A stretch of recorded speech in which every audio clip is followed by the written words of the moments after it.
I was on the beach one day in the summer in New York. There's a huge beach, Jones Beach, and it was a hot summer sunny day, and everyone's bitching and moaning because they have to walk about a half a mile to the concession stand. And I'm with my friends, I'm like, I wonder what would happen if I went down here with like some Italian ices and chipwitches and fudgicles, right? Seemed like a good idea. I'll sell them for $1 a piece, yeah? Next morning, I wake up, I look in the yellow pages, it was back, no internet. I find some ice cream distributor. I take my old beaten up car down there. I go buy a styrofoam cooler, and I load up a cooler with a barrel of Italian ices and chipwitches and fudgicles, Milky Way Snickers, right? Put some dry ice on top.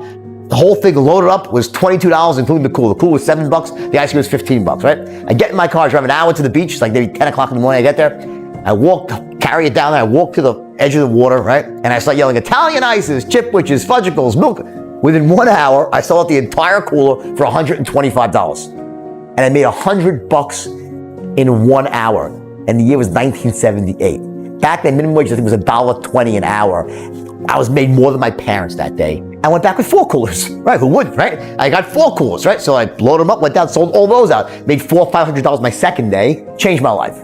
Here's the interesting thing. I told 4 or 5 friends about this, and here's the weird thing. They all went out and did it with me, but only one of them sold more than 1 cooler a day. The other, there's 5 people, 4 would sell 1 cooler and stop. Only one of them would go out like we'd hustle all day long and make these, $500 versus $100 a day. Why is that? Like, why would someone do that? Here, they're young, when none of us have money, and you have this opportunity in your sights where you can make big money and that could change your life. Yet most of them, 80%, stopped with 1 cooler. They were 1 cooler people.